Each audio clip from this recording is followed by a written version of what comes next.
Hi guys, Michael Hickman here, Keller Williams Realty Community Partners, coming to you from beautiful downtown. Actually, we're not in downtown. That's downtown Atlanta. That direction is Midtown. So I'm in Sono, which is south of North Avenue. It's what it's called. Old Fourth Ward is that direction.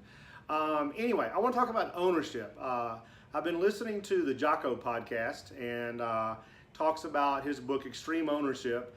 And this is for agents, for business people, for young people, whoever. Just a life lesson.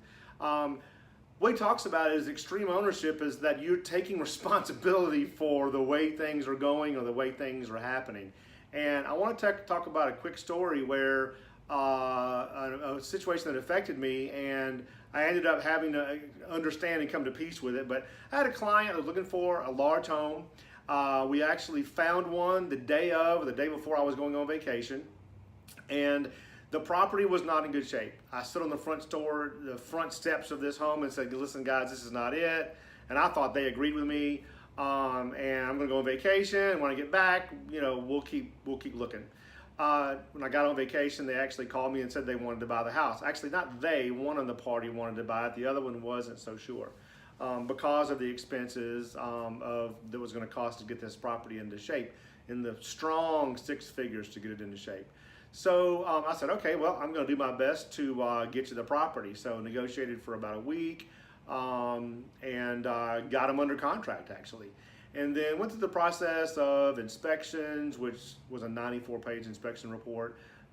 The house is in bad shape, like I said, but it was a gorgeous location and incredible views and okay bones, but it needed a lot of work and updating. So we went through months of this process of financing and everything, and finally get down to about 7 days before closing, and my clients ended up deciding to terminate. But I had told them, as we're running up on the time, that they would lose their earnest money if they terminated, which was a strong 5-figure number. They had gotten with someone else that they trusted more, an attorney, and who was wrong. And they did lose their earnest money. It did get terminated. See, even the cops know ambulances know it was a bad situation. And so what ended up happening is I ended up not losing, but I didn't earn about a $42,000 commission, which I have to say hurt a little bit. Didn't have to have it, but would have been nice. And here's really taking ownership of that situation comes in play. I think if I had done a better job in the beginning of this whole situation of understanding the differences in my clients, which one of them was an international person, and so maybe culturally I didn't quite pick up some things that I should have. But if I'd have done a better job of that, maybe we wouldn't have been in that situation, and maybe we've come to a decision quicker on not to buy the house, and really supported the party who didn't want to buy the house more than I did. But it's one of those situations where you got family dynamics going on and figuring out, at the end of the day, the person who was boss was the quiet one. And so that happens sometimes. So taking ownership of the situation that you're in means that you need to go back and look at the situation and see how you could have affected the situation differently. Sometimes stuff just happens, right? You've seen the bumper stickers, and that's true. And for that kind of stuff that was beyond your control, then hey, don't worry about that, let that go.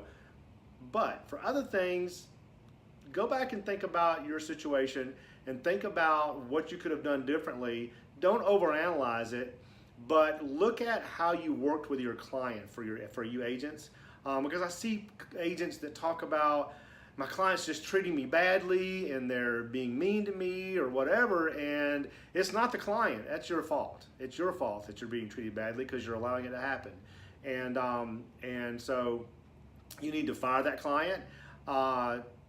Money is not worth losing your sanity or your sleep over. So just get rid of them if they're not nice people. Life is too short to deal with mean people. It's funny because I have dealt with some mean people before, and it's been interesting because when I deal with mean people and I'm forced to, guess what I am? I'm a mean guy too, and because sometimes that's the only way you can gain respect. Again, it's not my natural personality, but sometimes that's the way you have to be, and that's from taking ownership of other situations in the past to learn how to deal with some of these situations that come up, in the present and in the future.